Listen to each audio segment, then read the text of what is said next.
O Plano Astral CW. Prefácio. Poucas palavras bastam para oferecer este livrinho ao mundo. Visa atender à demanda pública de uma exposição simplificada dos ensinamentos teosóficos. Tem-se queixado alguns que nossa literatura é, ao mesmo tempo, excessivamente abstrusa, técnica e dispendiosa para o leitor comum. Com esta obra esperamos lograr suprir tão evidente necessidade. A teosofia não se destina apenas a eruditos, mas a todos. Talvez entre os que nestas páginas obtenham vislumbres de seus ensinamentos, haja uns poucos que serão por eles guiados a penetrar mais profundamente em sua filosofia, sua ciência e sua religião, abordando seus mais abstrusos problemas com o zelo do estudante e o ardor do neófito. Todavia, esta obra não foi escrita apenas para o estudante siquioso, que nenhuma dificuldade inicial pode deter, mas também para os homens e mulheres envoltos nos afazeres cotidianos do mundo. A todos eles procura explicar algumas das grandes verdades que tornam a vida mais agradável e a morte menos temível. Escrita por um dos servos dos mestres, que se dizem os irmãos mais velhos de nossa raça, seu único escopo é servir a humanidade. Annie Besant. Introdução. Na extensa literatura sobre teosofia, este pequeno livro se destaca por certas características especialmente marcadas. É uma tentativa para descrever o mundo invisível da mesma maneira que um botânico descreveria algum novo território neste globo, não explorado por qualquer botânico anterior. A maioria dos livros que tratam de misticismo e ocultismo se caracteriza pela falta de uma apresentação científica, tal qual se faz em todo departamento científico. Mais nos dão a significação das coisas do que descrições das coisas em si. Neste pequeno livro o autor aborda o mundo invisível do ponto de vista da ciência. Como tenho certa ligação com este livro, por ter sido o amanuense que o copiou para impressão, posso descrever como veio a ser escrito. Na época em que foi escrito, em 1894, C.W. Leadbeater era o secretário da loja de Londres da Sociedade Teosófica, e o seu presidente era o Sr. A.P. Sinnett. A loja não fazia propaganda pública nem realizava reuniões abertas. Porém 3 ou 4 vezes por ano se efetuava uma reunião na residência do Sr. Sinnett, e cartões de convite eram enviados aos membros da loja e aos poucos das classes superiores que o Sr. Sinnett julgava provavelmente interessados em teosofia. O Sr. Sinnett desejava que o Sr. Leadbeater, como era então o seu tratamento, fizesse uma palestra na loja. Nosso autor escolheu como tema o plano astral. Cabe citar aqui a descrição que ele próprio fez do seu treinamento em clarividência, que o habilitou a fazer uma investigação científica dos fenômenos do plano astral. Em seu livro Como MC Veio a Teosofia, descreve assim o seu treinamento, desenvolvimento inesperado. Deve-se compreender que naquela época eu não possuía nenhuma faculdade clarividente, nem jamais me havia julgado ser um sensitiva. Lembro-me que era minha convicção que o homem devia nascer com alguns poderes psíquicos e um corpo sensitivo antes de poder tomar qualquer iniciativa nessa espécie de desenvolvimento. De sorte que nunca eu havia conjeturado que me fosse possível qualquer progresso desse tipo nesta encarnação, porém nutria a esperança de que se eu trabalhasse tão bem quanto soubesse nesta vida, eu poderia nascer na próxima com veículos mais adequados para essa linha particular de progresso. No entanto, um dia, quando o mestre Kutumi me honrou com uma visita, ele me perguntou se havia alguma vez tentado uma certa espécie de meditação relacionada com o desenvolvimento do misterioso poder chamado Kundalini. Eu tinha ouvido, certamente, falar desse poder, mas muito pouco sabia a seu respeito, e de qualquer modo o supunha absolutamente fora do alcance para os ocidentais. Todavia, ele me recomendou fazer alguns esforços em determinadas diretrizes, que me comprometia a não divulgar a ninguém mais a não ser com sua autorização direta, e me disse que ele vigiaria esses esforços para ver que nenhum perigo resultasse. Naturalmente aceitei a sugestão, e trabalhei firmemente, penso poder dizer, intensamente, nessa espécie particular de meditação diária. Tenho que admitir que foi um trabalho muito árduo e às vezes distintamente penoso, mas por certo perseverei, e no devido tempo comecei a obter os resultados que tinha sido levado a esperar. Certos canais tinham de ser abertos e certas divisões eliminadas. Foi-me dito que 40 dias era uma boa estimativa da média do tempo requerido, se o esforço fosse realmente enérgico e perseverante. Trabalhei nesse sentido durante 42 dias, e a mim me parecia estar à beira da vitória final, quando o próprio mestre interveio e executou o ato final de ruptura, que completou o processo e me capacitou daí em diante a usar a vista astral ao mesmo tempo que mantinha plena consciência no corpo físico. Isto equivale a dizer que a consciência astral e a memória se tornaram contínuas, quer o corpo físico permanecesse acordado ou adormecido. Foi-me explicado que com meus próprios esforços eu próprio teria conseguido a ruptura 24 horas mais tarde, porém que o mestre interferiu porque ele desejava empregar-me imediatamente num certo trabalho. Treinamento psíquico. Não obstante, não se deve supor nem por um momento que a obtenção deste poder particular fosse a finalidade do treinamento oculto. Ao contrário, apenas provou ser o início de um ano do mais árduo trabalho que jamais eu conhecera. Terá de se compreender que eu vivia ali na sala octogonal, junto à margem do rio, sozinho e durante longas horas diárias, e praticamente protegido de qualquer interrupção, exceto das horas de refeição que mencionei. Diversos mestres foram bastante magnânimos para visitar-me durante esse período e oferecer-me várias sugestões, mas foi o mestre de álcool que me proporcionou a maioria das instruções necessárias.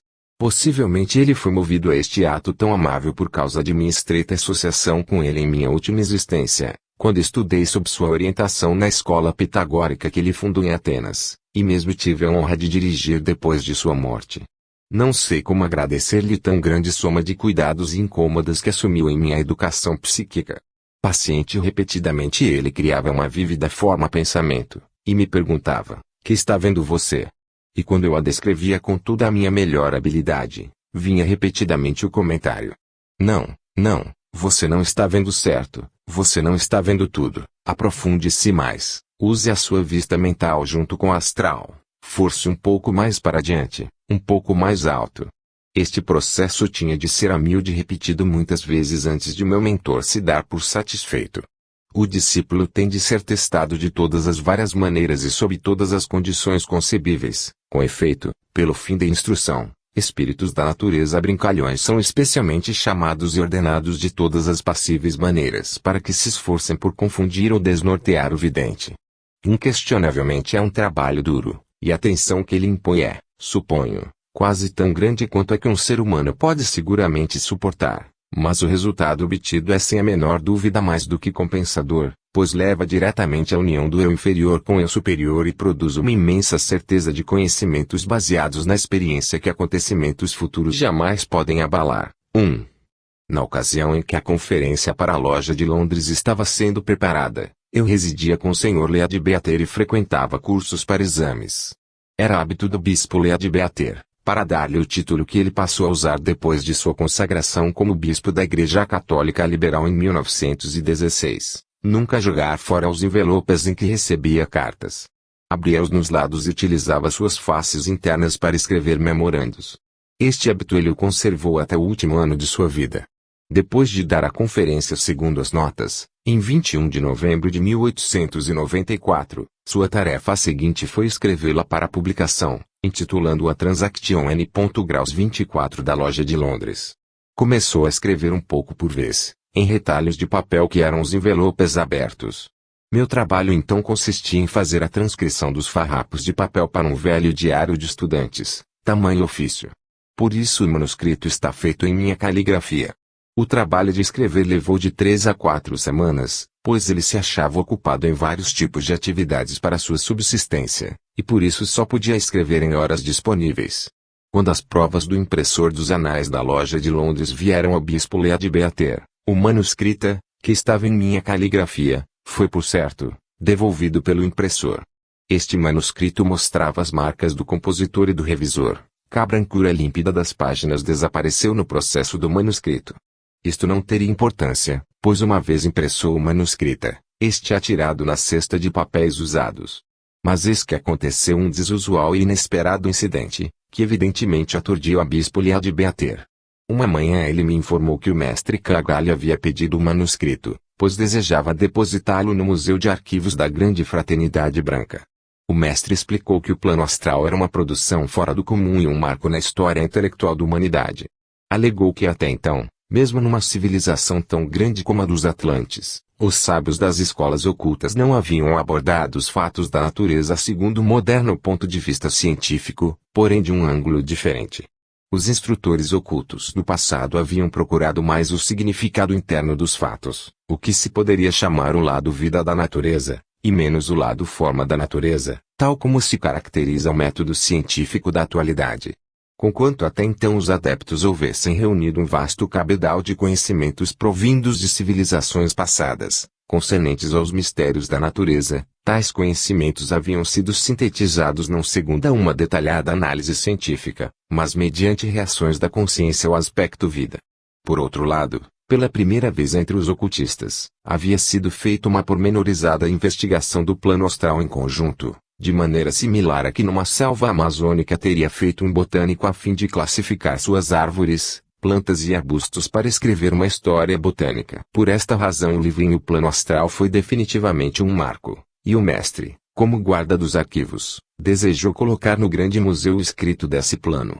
Este museu contém uma cuidadosa seleção de vários objetos de importância histórica para os mestres e seus discípulos, em conexão com seus estudos superiores, e é especialmente um registro do progresso da humanidade em vários campos de atividade.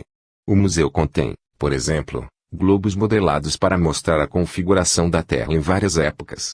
Foi destes globos que o bispo Lead Beater traçou os mapas que foram publicados em outra transação da loja de Londres, o do livro Atlantis de W. Scott Elliot. Entre outros objetos significativos, o museu contém uma peça de mercúrio sólido, que é um isótopo. Conserva vários textos antigos relativos a religiões extintas e atuais, bem como outros, materiais úteis para uma compreensão da obra da vaga de vida neste globo, a nossa Terra. A única ocasião que possa recordar-me em que se poderia descrever o bispo Lead Beater como excitado foi quando recebeu do mestre este pedido de seu livrinho, pois o manuscrito estava manchado, melhor se poderia descrevê-lo sujo, depois do manuseio do impressor. Não obstante, o pedido do mestre tinha de ser atendido. Surgiu então a questão de como transportar o manuscrito para o Tibete. Todavia, isto não o apoquentou, pois o bispo Lead Beater possuía certos poderes ocultos que não revelou a outros, embora os tenha observado em diversas ocasiões. O manuscrito teve de ser transportado por desmaterialização, e ser rematerializado no Tibete. Aconteceu ter eu uma fita de seda amarela de 3 polegadas de largura, e dobrando o manuscrito em 4, enrolei-o com a fita, que estiquei para formar uma faixa. Eu me achava excitado, pois havia ali uma notável oportunidade para conseguir prova de um fenômeno. Se o manuscrito fosse fechado numa caixa e a chave estivesse em meu poder todo o tempo, e depois se verificasse haver desaparecido o manuscrito, eu teria uma prova esplêndida para narrar.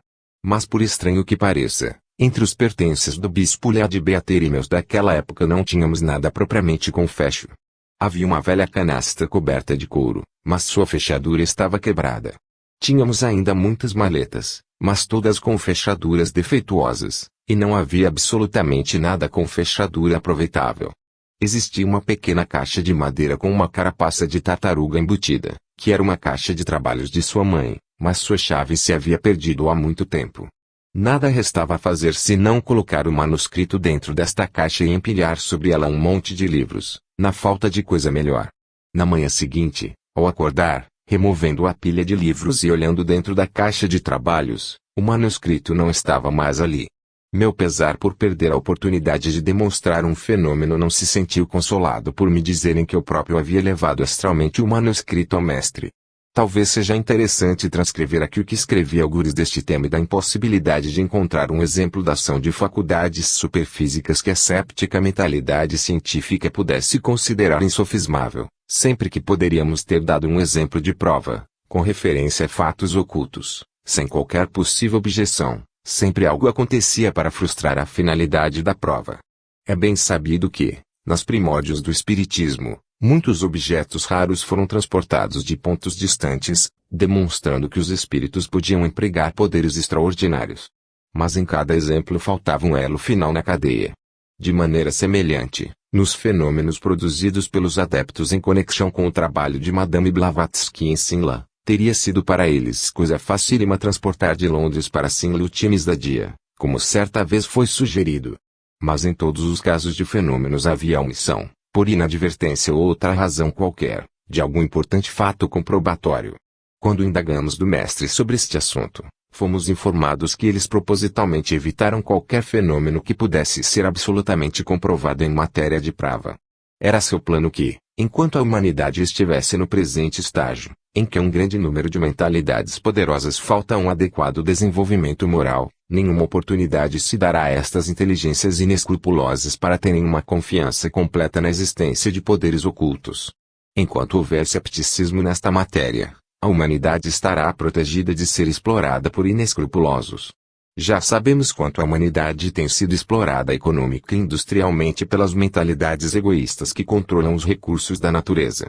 Quão grande calamidade ocorreria se essas mesmas mentalidades pudessem também utilizar poderes ocultos para a exploração, não é difícil de conceber, mesmo alguém dotado de pequena imaginação.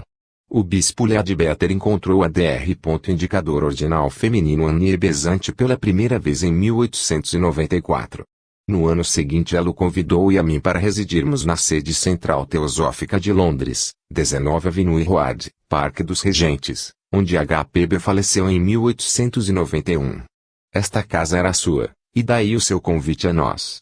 Deste período em diante começou uma muito estreita colaboração entre a Dr. Indicador ordinal feminino Besant e a bispo Lead Beater, a qual continuou ininterrupta até o fim de suas vidas. Em 1892 ela iniciou uma série chamada Manuais Teosóficos, consistindo de pequenos livros sumariando ensinamentos teosóficos sobre vários assuntos. Os 4 primeiros, respectivamente, 7 princípios do homem, reencarnação, karma, morte, depois, haviam sido editados quando ela solicitou permissão do bispo Lead Beater para publicar a transação da loja de Londres como um manual da série, o qual apareceu oportunamente como um manual N. Indicador ordinal masculino. 5. Foi em 1895 que ambos fizeram em conjunto investigações sobre a estrutura do hidrogênio, oxigênio e nitrogênio, e um quarto elemento batizado por nós ocultum, ainda não descoberto. Nesse mesmo ano ambos fizeram extensas investigações da estrutura, condições e habitantes dos planos mentais inferior e superior.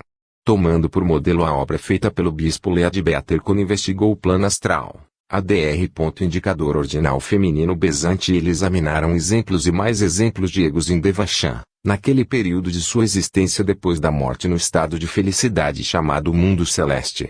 Como antes, foi o bispo Lead Beater quem escreveu as investigações, pois a Dr. Indicador ordinal feminino Besant tinha muitas ocupações. Esta foi a origem do Manual Teosófico N.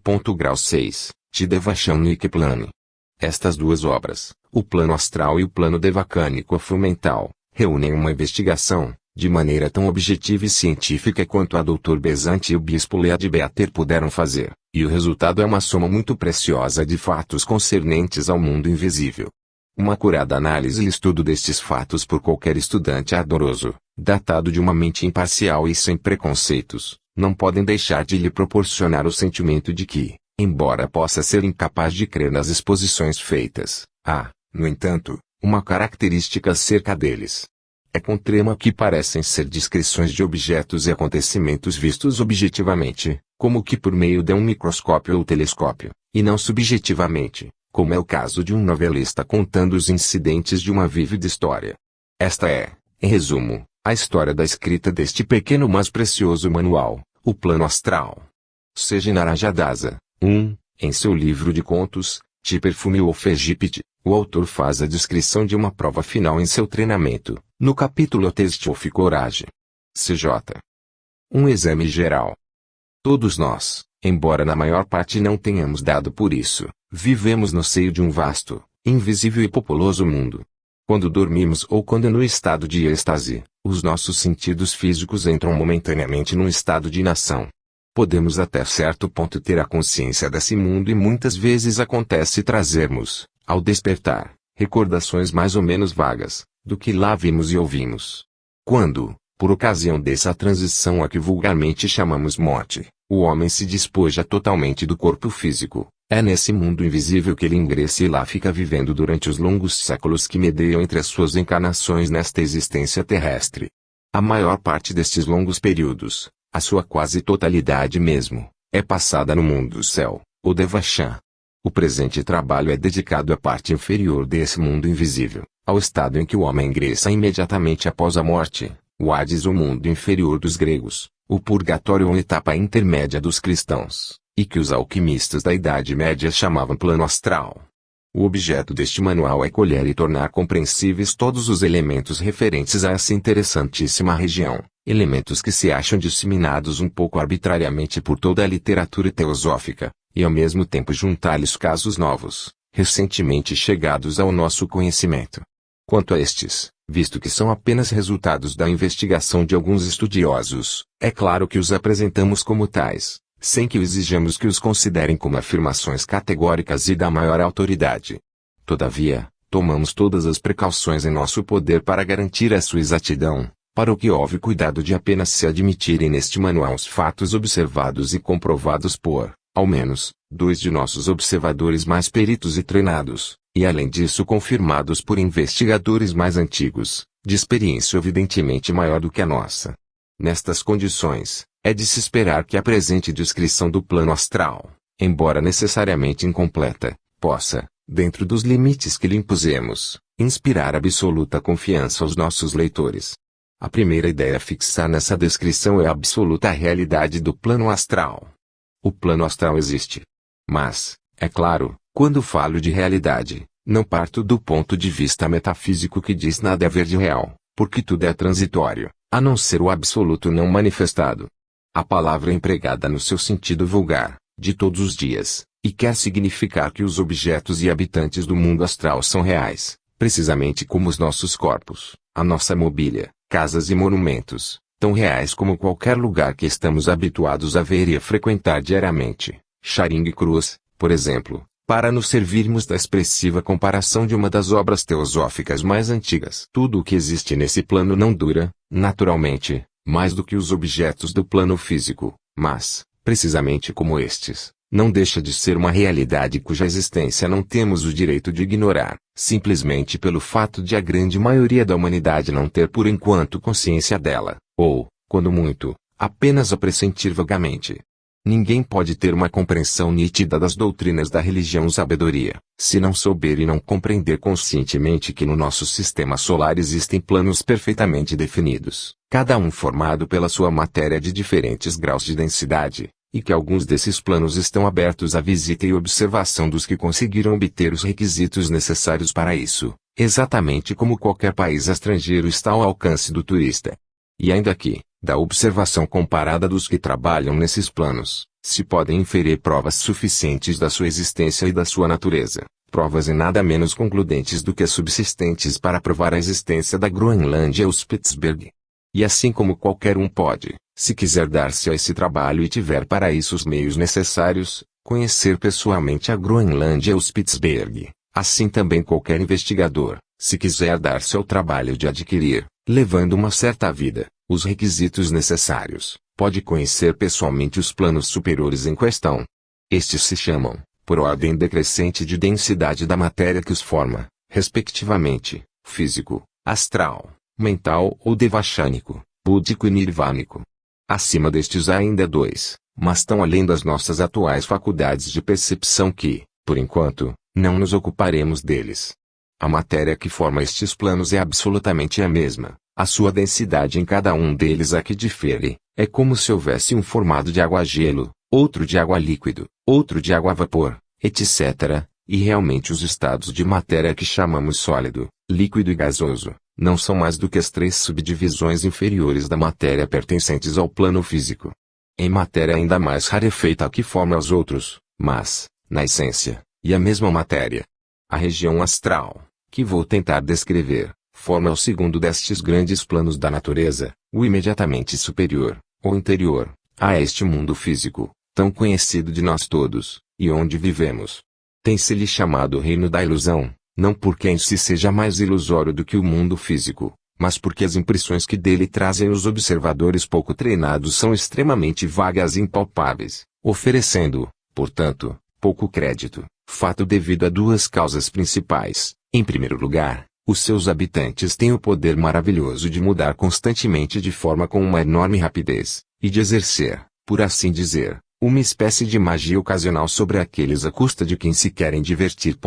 Em segundo lugar, a faculdade de ver nesse plano é muito diferente da faculdade visual que nos é dada no plano físico. É, além disso, extraordinariamente mais desenvolvida, pois, um objeto é, por assim dizer, visto por todos os lados ao mesmo tempo.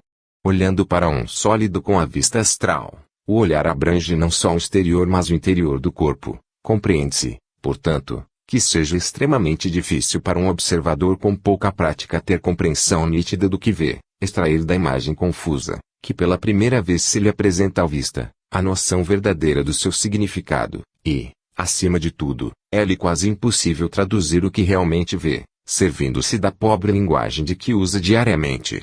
Um bom exemplo do gênero de erro que se comete com frequência é a troca dos algarismos de um número visto à luz astral, 139 em vez de 931, por exemplo.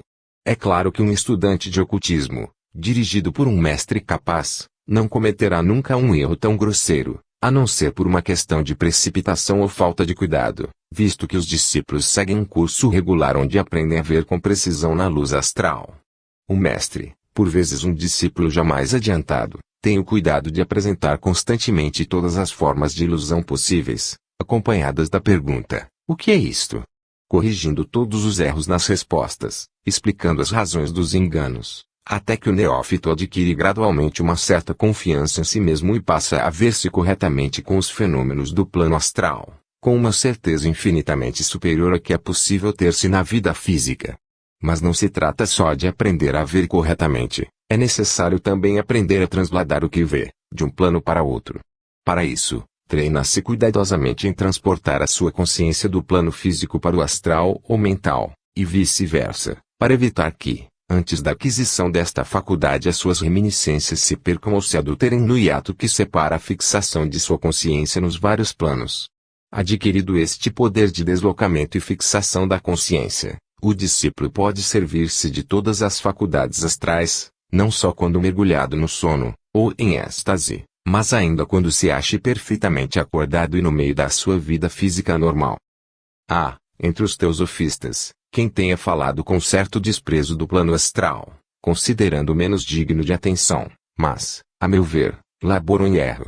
É evidente que o que aspiramos é a vida do espírito, e que seria um verdadeiro desastre ficarmos satisfeitos com a obtenção da consciência astral, desistindo de um desenvolvimento mais elevado. É certo, quem tem um karma tal que, por assim dizer, é dispensado do plano astral, podendo logo de princípio começar pelo desenvolvimento das faculdades mentais mais elevadas. Mas não é esse o processo geralmente seguido pelos mestres da sabedoria com os discípulos. Sempre que é possível, este processo evidentemente é empregado, porque poupa trabalho e tempo, mas, em geral, o progresso aos saltos é-nos interdito pelas nossas faltas ou loucuras passadas.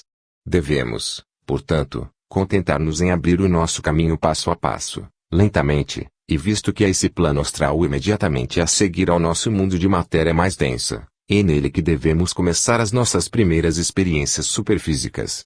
E visto isto, é do maior interesse o seu conhecimento para os que começam estes estudos, tanto mais que da maior importância, uma compreensão clara dos mistérios astrais, não só para se ter uma ideia racional acerca de muitos dos fenômenos das sessões espíritas, das casas em que aparecem as chamadas almas do outro mundo, etc., que de outro modo seriam inexplicáveis, mas também para que com conhecimento de causa nos possamos precaver contra certos perigos possíveis.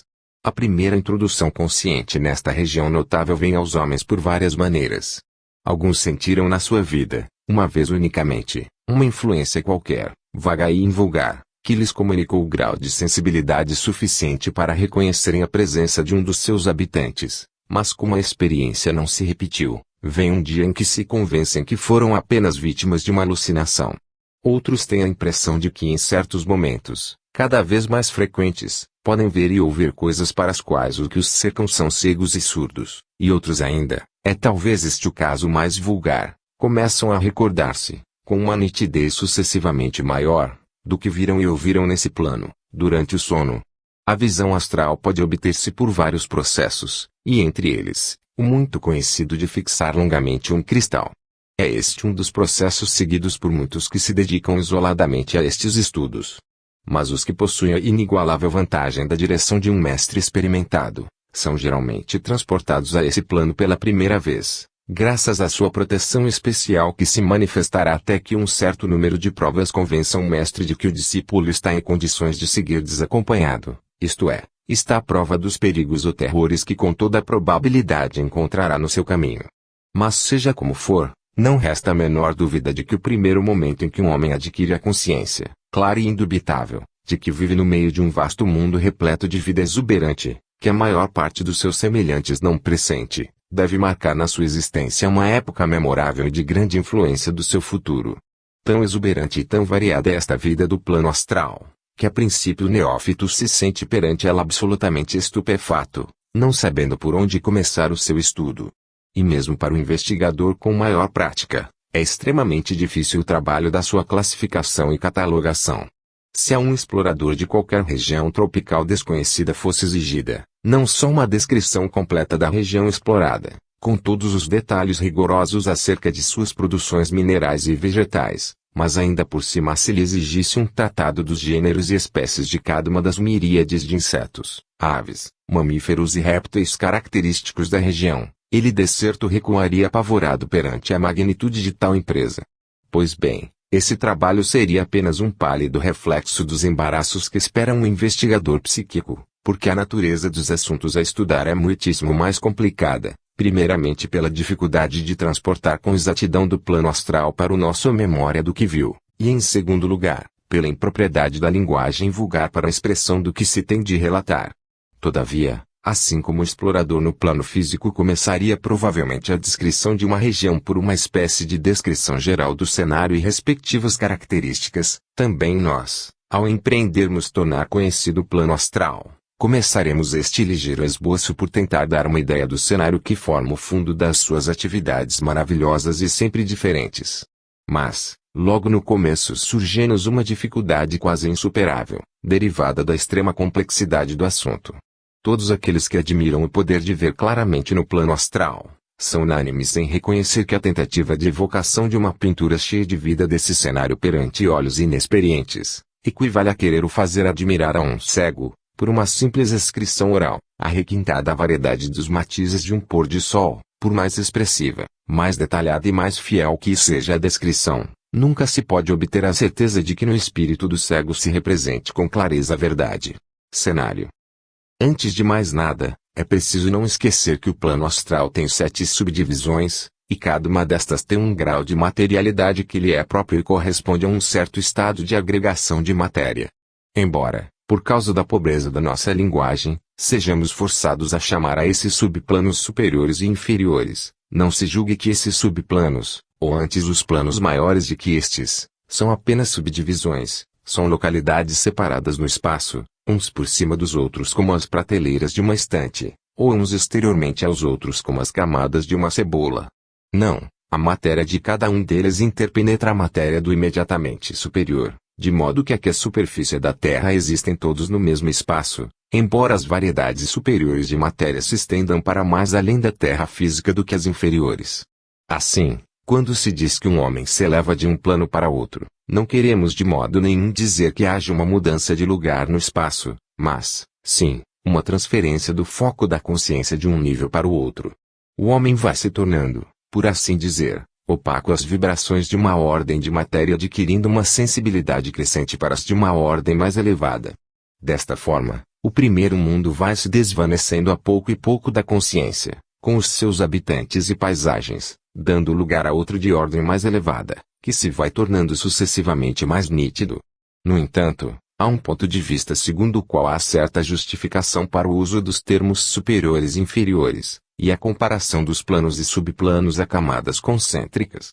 A matéria de todos os subplanos tende a encontrar-se aqui na superfície da Terra, porém o plano astral é muito maior do que o físico, e estende-se alguns milhares de quilômetros acima da sua superfície. A lei de gravitação opera na matéria astral, e se fosse possível deixá-la inteiramente imperturbada, provavelmente ela se estabeleceria em camadas concêntricas. Mas a Terra está em movimento perpétuo, tanto de rotação como de revolução, e todas as espécies de influências e forças estão em contínua precipitação. Assim, esta condição de repouso ideal jamais é alcançada, e há muita mistura. Todavia, é certo que quanto mais ascendemos tanto menos matéria densa encontramos. Temos uma boa analogia no plano físico. Terra, água e ar, o sólido, o líquido e o gasoso, todos existem na superfície, porém, amplamente falando, É exato dizer-se que a matéria sólida é na base, a líquida logo acima dela, e a gasosa acima de ambas.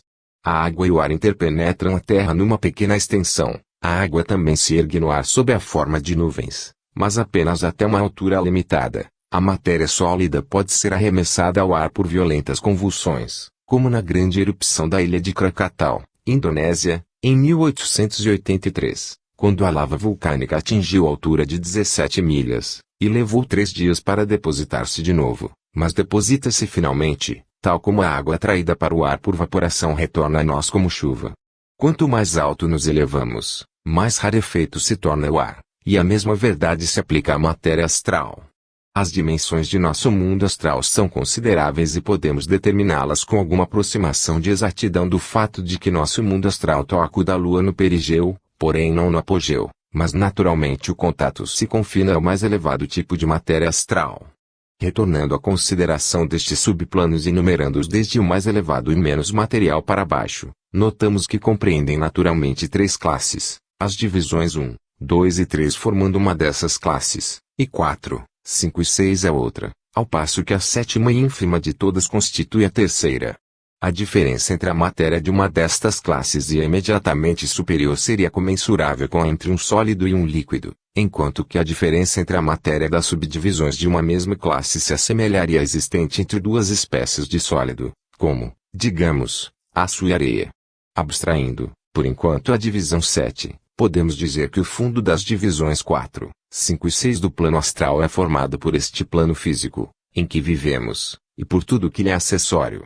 A vida na sexta divisão é em tudo semelhante à vida na Terra, com a diferença, é claro, de que não existe o corpo físico, e portanto, não se sentem as respectivas necessidades, enquanto que, à medida que ascende através da quinta e quarta divisões, a vida se torna sucessivamente menos material e menos dependente do nosso mundo inferior e seus interesses.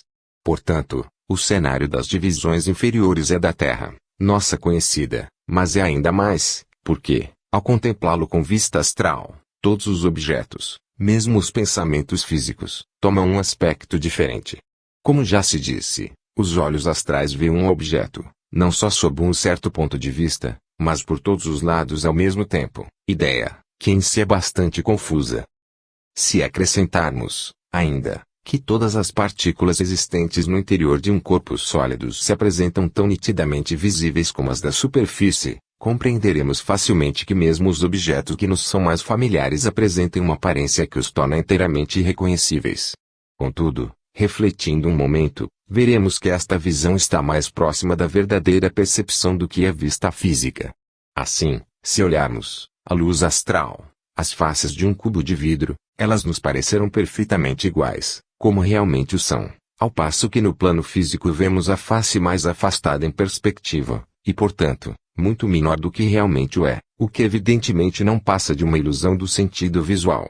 É esta característica da visão astral que concorreu para que este tipo de visão tenha sido chamado vista na quarta dimensão, expressão realmente muito sugestiva.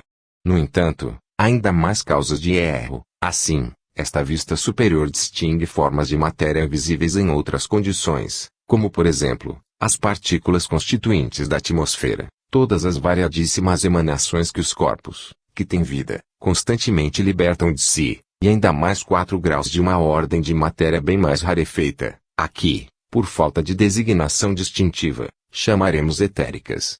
Estas fornecem, por si, uma espécie de sistema, que interpenetra livremente toda outra matéria física. Bastaria a investigação da natureza das suas vibrações e a maneira como certas forças de ordem superior as afetam, para constituir um vasto campo de estudo cheio de interesse para qualquer homem de ciência dotado dos requisitos visuais necessários ao seu exame. Todavia, mesmo que o pouco que acaba de dizer-se esteja perfeitamente compreendido, ainda assim, não se pode avaliar bem a complexidade do problema que temos tentado abordar. Porque, além destas formas novas da matéria física, há ainda outras subdivisões, muito mais numerosas e mais misteriosas, da matéria astral. Em primeiro lugar, cada objeto material, cada partícula mesmo, tem o seu duplicado astral. Este duplicado, por vezes, não é um corpo simples, é um corpo extremamente complexo, constituído de várias espécies de matéria astral. Além disso, Todos os seres vivos estão rodeados de uma atmosfera, que lhes é própria, vulgarmente chamada aura, que no caso do homem é um assunto de estudo extremamente fascinante. Esta aura humana tem o aspecto de um oval de vapor luminoso, de uma estrutura altamente complexa, e da sua forma deriva o nome porque geralmente é conhecida, de ovo áurico. Podemos dar aos leitores de teosofia a boa notícia de que, mesmo nos primeiros estágios da sua aprendizagem, quando começa a adquirir a visão completa, o discípulo tem já a faculdade de se certificar diretamente da exatidão dos ensinamentos apresentados pela nossa fundadora, Madame Blavatsky, acerca de, pelo menos, alguns dos 7 princípios do homem. Ao contemplar um dos seus semelhantes, o discípulo vê mais do que a sua aparência exterior, envolvendo-lhe o corpo físico, vê claramente o duplo etérico, vê distintamente o fluido vital universal ser absorvido e espalhado pelo corpo, circular livremente sob o aspecto de uma luz rósea, e irradiar perpendicularmente do corpo da pessoa, quando se trata de um indivíduo em bom estado de saúde. Mas a aura mais brilhante e talvez mais fácil de distinguir, apesar de formada por matéria num grau ainda mais elevado de rarefação, a matéria astral, é a que exprime com os seus rápidos e vivos relâmpagos de cor os diversos desejos que vertiginosamente atravessam o ser humano, de momento a momento. É isso que forma o verdadeiro corpo astral. Atrás deste, e formado por um grau de matéria ainda mais sutil, a das formas do plano devachânico, está o corpo mental ou aura do eu inferior, cujas cores, mudando apenas gradualmente à medida que o homem vai vivendo a sua vida, mostram a linha geral do seu pensamento e a disposição e caráter da sua personalidade. Ainda acima, muito mais elevada e incomparavelmente mais bela, onde atingiu seu completo desenvolvimento, está a luz viva do corpo causal, veículo Deus superior, que mostra o exato grau de adiantamento a que chegou o ego verdadeiro, na sua passagem de nascimento em nascimento, isto é, de vida em vida. Mas para ver estes corpos é necessário que o discípulo tenha adquirido a faculdade de ver com vista especial de cada um dos planos a que cada corpo pertence. Estas auras não são simples emanações, são a manifestação real do ego nos diferentes planos. Esta noção é importantíssima, a sua aquisição poupará ao estudante muitas dificuldades e o libertará de muitos erros. O ovo áurico é que é o homem, e não o corpo físico que na vida terrena se cristaliza dentro dele. Enquanto o ego reencarnante permanece no plano que é a sua verdadeira morada nos corpos sem forma, ele habita no corpo causal, e este é o seu veículo, mas à medida que ele desce para os corpos com forma, vê-se obrigado, para poder funcionar no novo plano, a revestir-se da matéria deste. E é a matéria que ele assim atrai-se que lhe fornece o corpo devachânico, ou o corpo mental. Analogamente, ao descer para o plano astral, reveste-se do corpo astral, ou corpo de desejos. Mas, é claro, os outros corpos superiores, de que se foi sucessivamente revestindo nas suas passagens de plano para plano, permanecem todos, até que em sua última descida para o plano físico, se reveste finalmente do corpo mais grosseiro, o nosso de carne e osso, que se forma no seio do ovo áurico. E assim temos o homem completo, encerrado no ovo áurico. Quem quiser mais amplos detalhes a respeito das auras, pode encontrá-los nos anais da Loja de Londres ou em meu livro O Homem Visível e Invisível. Mas o que acabo de dizer basta para mostrar que todas as auras ocupam o mesmo espaço, as mais sutis penetrando as mais grosseiras, de modo que o neófito carece de muito estudo e de muita prática para as poder distinguir ao primeiro golpe de vista. No entanto, a aura humana, pelo menos em parte, é geralmente o primeiro objeto puramente astral percebido pelo ignorante e, como é natural, sempre mal interpretado e pessimamente compreendido. Apesar de ser a aura astral, em virtude do brilho dos seus relâmpagos de cor, a que mais salta à vista, o éter do sistema nervoso e o duplo etérico são realmente formados de matéria mais densa, visto estarem dentro dos limites do plano físico, conquanto invisíveis aos olhos vulgares.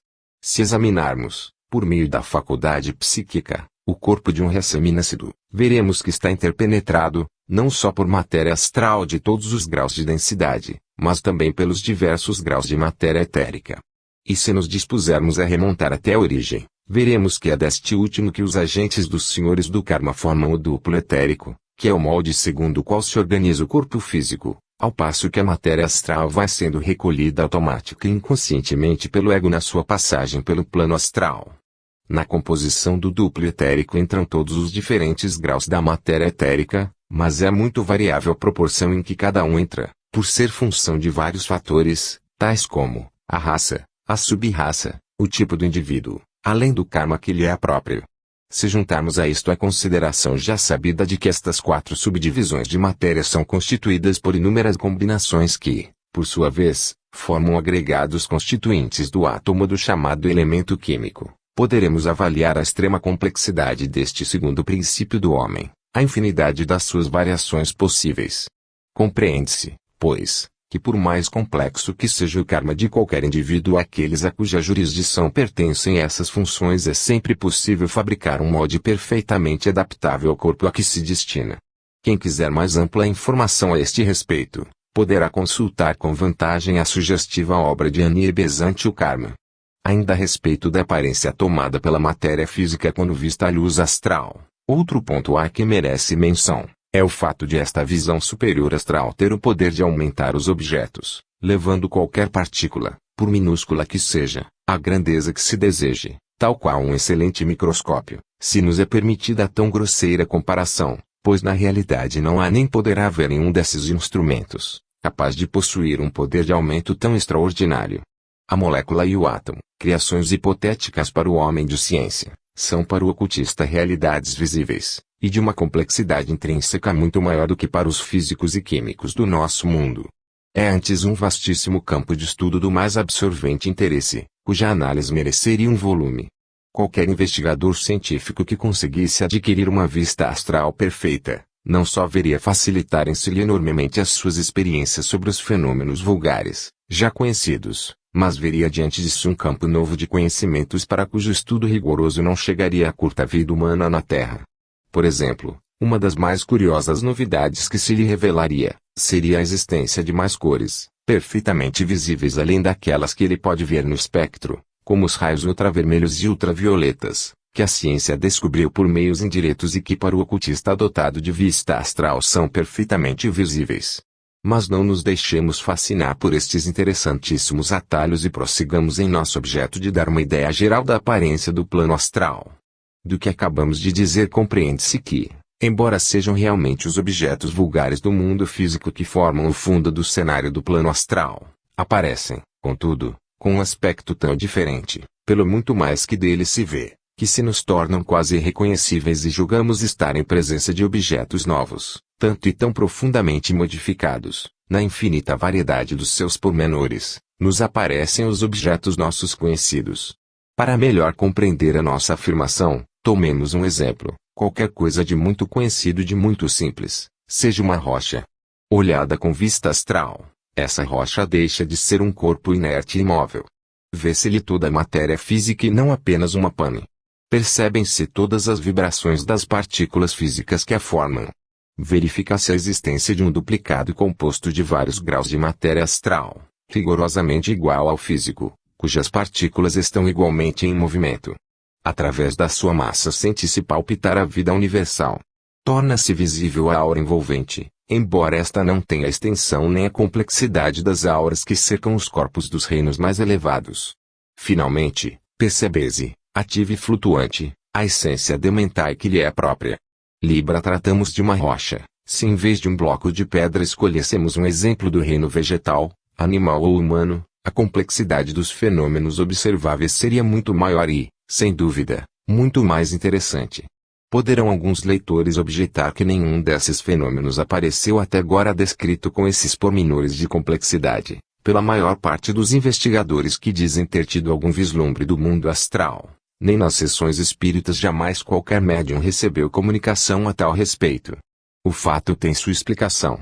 Poucas pessoas, vivas ou mortas, chegam a ver as coisas como elas são, a não ser depois de longa experiência. Mesmo as que já sabem ver, sentem-se muitas vezes perplexas e confusas, incapazes de compreender ou de recordar o que viram. E a pequeníssima maioria dos que não só veem, mas recordam, acha-se impotente para traduzir as suas impressões na linguagem do nosso plano, tanto mais que a maior parte dos observadores esquece o lado científico da questão e pode, portanto, obter uma impressão correta, às vezes, mas, e geralmente, completamente errônea.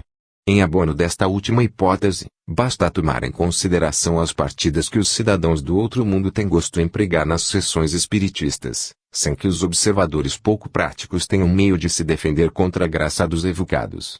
Além disso, não se deve esquecer que os habitantes regulares do mundo astral, sejam humanos ou dementais, apenas têm, em geral, consciência dos objetos do seu plano, passando-lhes despercebida a matéria física, precisamente como aos habitantes do mundo físico passa despercebida a matéria astral.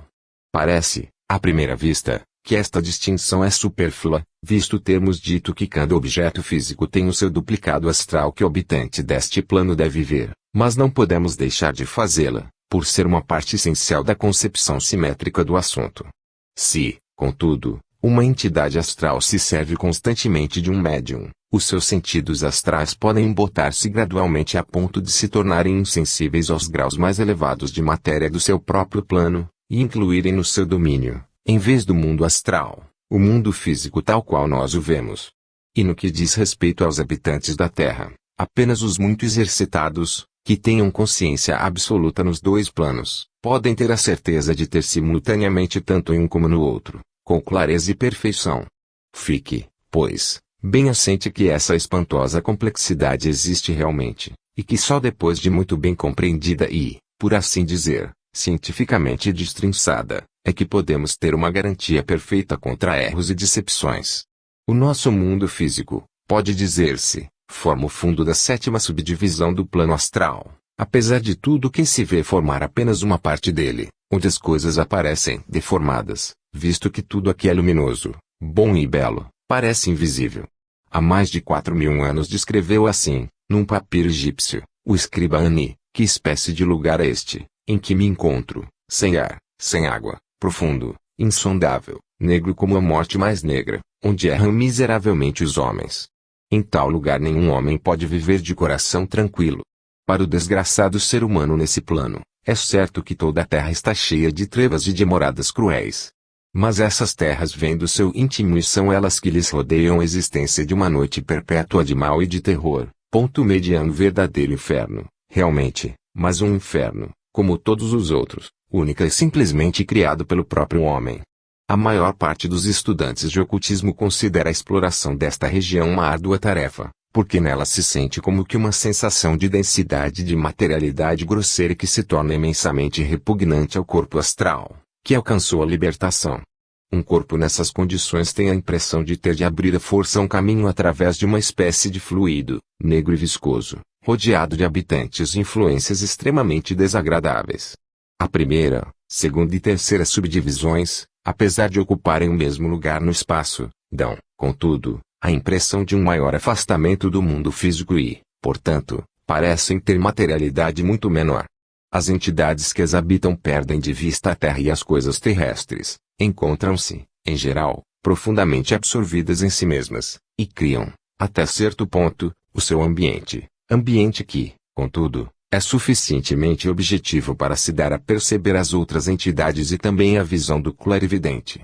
Esta região é sem dúvida a Summerland, de que tanto estamos habituados a ouvir falar nas sessões espíritas americanas, e aqueles que de lá vêm e dela nos falam, de certo a descrevem com verdade, pelo menos, tanto quanto o seu conhecimento lhes permite. É nestes planos que os espíritos chamam a uma existência temporária as suas casas, escolas e cidades.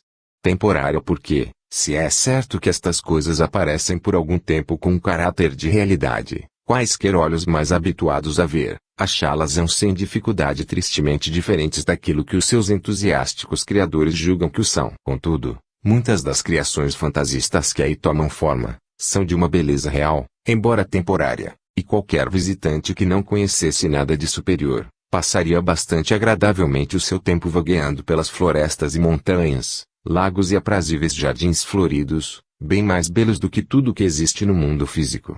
E poderia mesmo dar largas à sua fantasia, que ela própria faria desenrolar diante de si todas essas paisagens. Quando tratarmos em particular dos habitantes desses 3 subplanos superiores, entraremos nos detalhes relativos às diferenças existentes entre eles.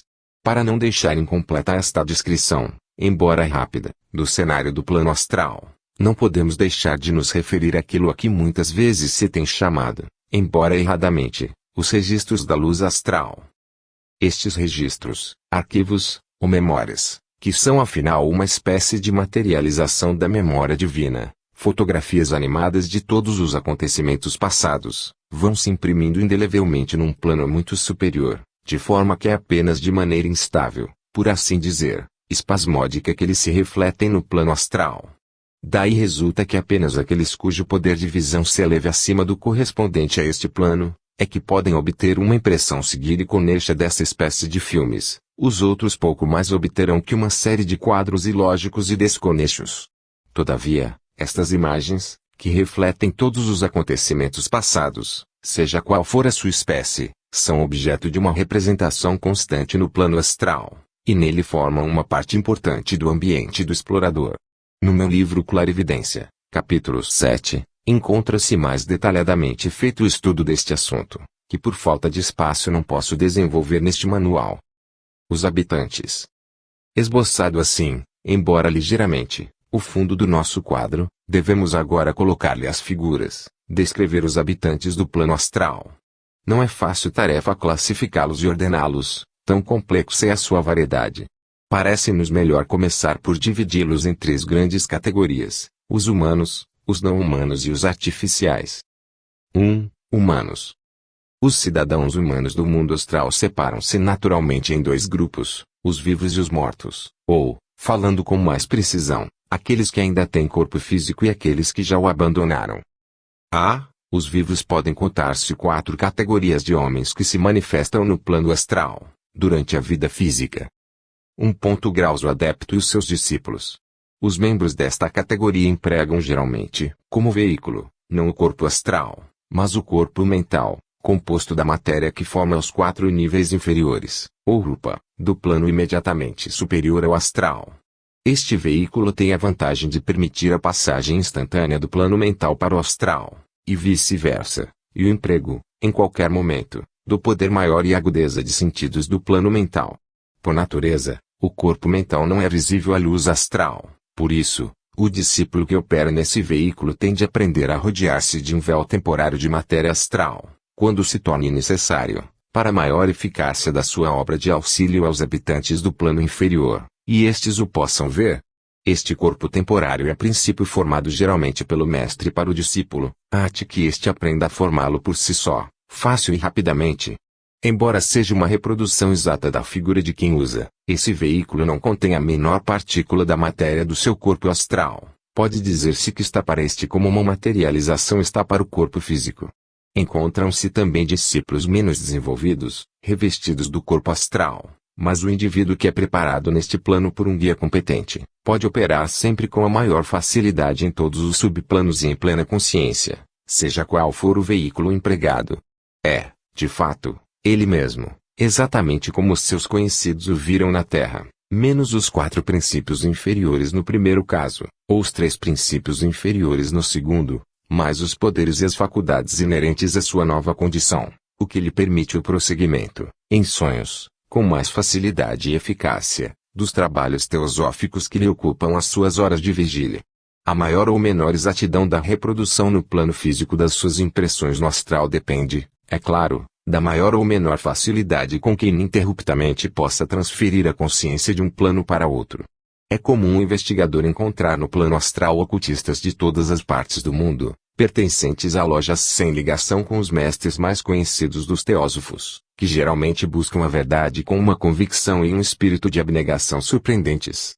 É conveniente, porém, notar que todas essas lojas conhecem pelo menos a existência da grande confraria do Himalaia e reconhecem que esta conta no seu grêmio os mais elevados adeptos hoje conhecidos na Terra.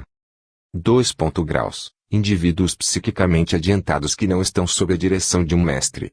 Estes podem estar ou não desenvolvidos espiritualmente, pois adiantamento psíquico e adiantamento espiritual não andam necessariamente juntos. Os poderes psíquicos que alguém traga ao nascer, são os resultados de esforços levados a cabo em encarnação precedente. Tais esforços podem ter sido nobres e altruístas, mas também podem ter sido cegos, mal dirigidos e até de caráter extremamente condenável. Os indivíduos psiquicamente desenvolvidos são em geral perfeitamente conscientes fora do corpo físico, mas, por falta do necessário treino, estão sujeitos a enganos na apreciação do que vem. Por vezes poderão percorrer todas as subdivisões do plano astral, como os da classe precedente, mas muitos deles haverá que, sentindo-se atraídos por uma delas, raras vezes vão a qualquer outra onde a influência da primeira não se faça sentir. As recordações do que viram podem, portanto, variar segundo o grau de desenvolvimento que adquiram, desde a mais perfeita nitidez até a mais completa deformação da verdade ou mesmo esquecimento completo. O seu veículo será sempre o corpo astral, visto não saberem funcionar no veículo mental. 3. Graus. A pessoa vulgar,